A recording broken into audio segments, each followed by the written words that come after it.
लेकिन जैसे अगर शादी विवाह का मामला हो तो फिर ग्रह नक्षत्रों का बड़ा महत्व बताते हैं। तो इस बारे में आप क्या कहना चाहते हैं? महत्व तो बताते हैं, पर महत्व तो है नहीं बेटी। किसी बात को अंधविश्वास से मानते चले जाएं और उसको हम कहें बहुत तो महत्व की बात है, तो इससे कुछ होता नहीं। भगवान के जीवन काल की एक घटना सुनाऊं। कोई एक गांव का व्यक्ति श्रावस्ती नगर में आया। वहां किसी की लड़की को अपने लड़के के साथ विवाह करने के लिए बात पक्की की और दोनों ने मिल करके वहां के पंडित को पूछ करके एक समय भी निश्चित कर लिया कि ये लगन दोनों के लिए बहुत ठीक है, इस वक्त विवाह होना चाहिए।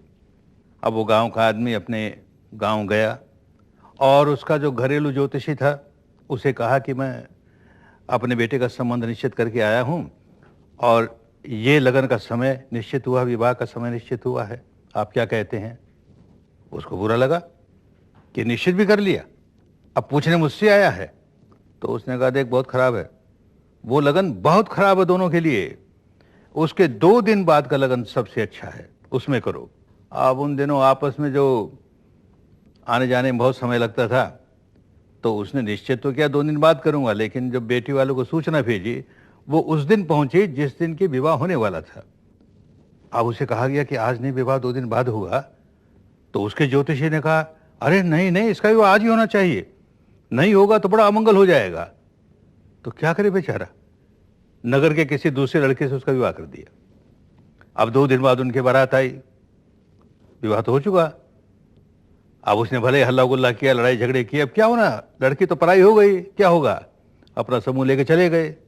तो ये बेटी बहुत बार ये ग्रह नक्षत्र लगन जो करते हैं जजमान को खुश करने के लिए, जजमान को सोचना चाहिए कि हम कहाँ उलझ रहे हैं।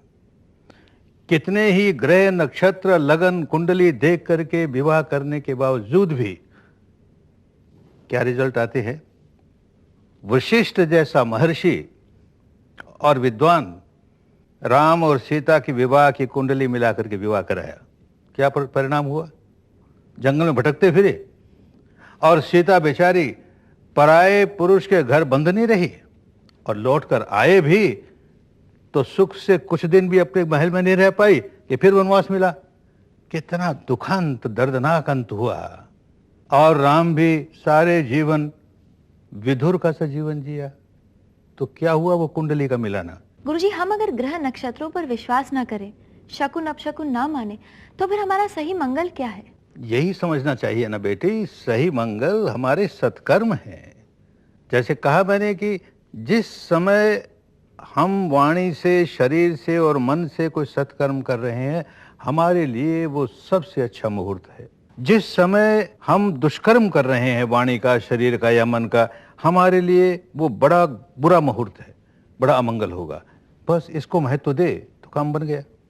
लेकिन कठिनाई ये होती है, लोगों को कोई सस्ता सौदा चाहिए। अपने मन को सुधारना, अपने कर्मों को सुधारना कठिन होता है, इसलिए इस तरह की जंजाल में उलझ जाते हैं।